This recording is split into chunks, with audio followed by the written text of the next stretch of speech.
الحمدللہ رب العالمین والصلاة والسلام علی رسولہ الکریم اما بعد فاعوذ باللہ من الشیطان الرجیم بسم اللہ الرحمن الرحیم وَيَسْأَلُونَكَ عَنِ الرُّوحِ قُلِ الرُّوحُ مِنْ أَمْرِ رَبِّي وَمَا أُوتِيتُم مِّنَ الْعِلْمِ إِلَّا قَلِيلًا صدق اللہ العظیم۔ واجب الاحترام سامعین، السلام علیکم ورحمۃ اللہ وبرکاتہ۔ آیت کریمہ جو تلاوت کرنے کی سعادت حاصل ہوئی، اس آیت کا ترجمہ سماعت فرمائیں۔ ترجمہ یوں ہے کہ اے مصطفیٰ صلی اللہ علیہ وسلم، لوگ آپ سے روح کے متعلق سوال پوچھتے ہیں، آپ فرما دیجئے روح میرے رب کا امر ہے، اور جو تمہیں اس میں سے عطا کیا گیا ہے وہ بہت تھوڑا ہے۔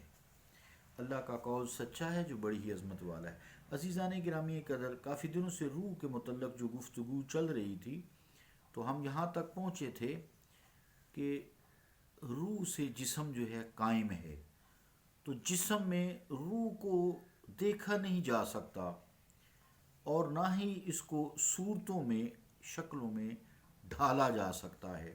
حالانکہ کتنی سائنٹیفک پروگریس ہو گئی ہے کہ ہر چیز کے جو ہیں وہ نعم البدل آ گئے ہیں۔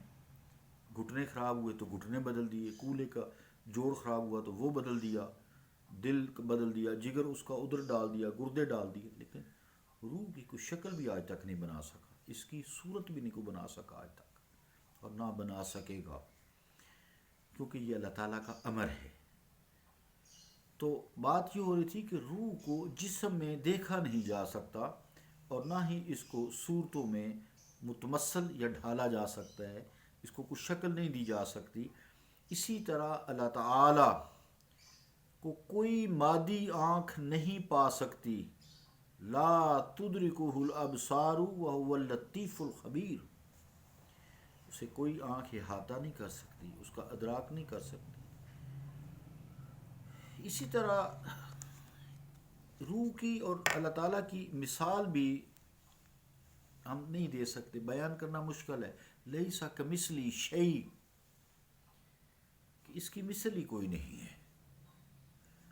لیکن اللہ رب العالمین کا قرب حاصل کرنے کے لیے، چونکہ امر اس کی صفت ہے، روح اس کی صفت ہے، اس کی تخلیق ہے، پھر انسان اس کی اعلیٰ تخلیق ہے، پھر فی ای صورت ما شاء رکبک ہے، اس نے جیسا چاہا اس کو صورت دی، پھر اس کو روح سے زندہ رکھا۔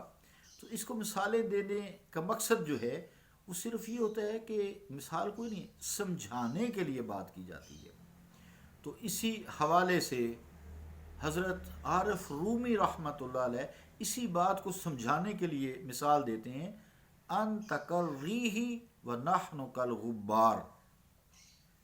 مطلب کیا ہے کہ تیری مثال ہوا کی ہے اور ہماری مثال غبار کی ہے۔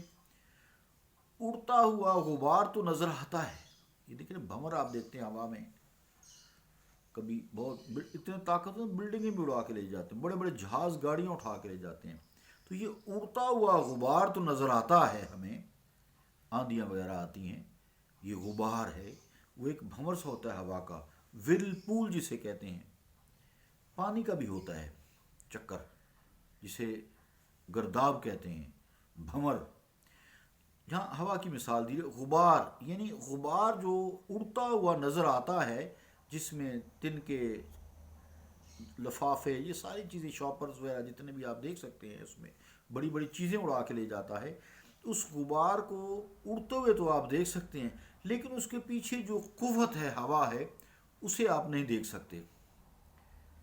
اب اگر انسان ہے یہ کہ جی ہم دیکھ کر ہی مانیں گے، پھر ہی ہم تسلیم کریں گے، یہی دلیل ہو بھی جو شے نظر آئے گی ہم اسے تسلیم کریں گے، اور شرط یہی ہے کہ جو نہیں نظر آئے گی ہم نہیں مانیں گے، تو یہ اس کی کج فہمی ہے کہ ہوا کا وجود ہی پھر انکار کرنا پڑے گا نا، جبکہ ہے، ہوا ہے، کیونکہ وہ نظر نہیں آتی تو پھر وہ اس کو تسلیم نہیں کریں گے، کرنا پڑے گا ہمیں۔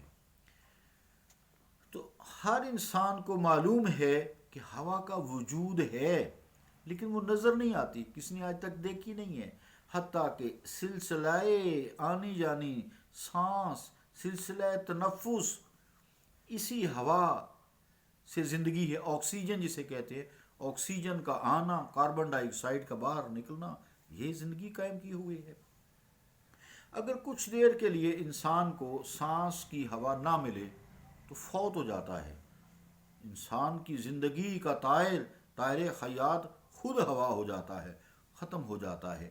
عارف رومی نے یہی بات یہاں سمجھانے کی کوشش کی ہے۔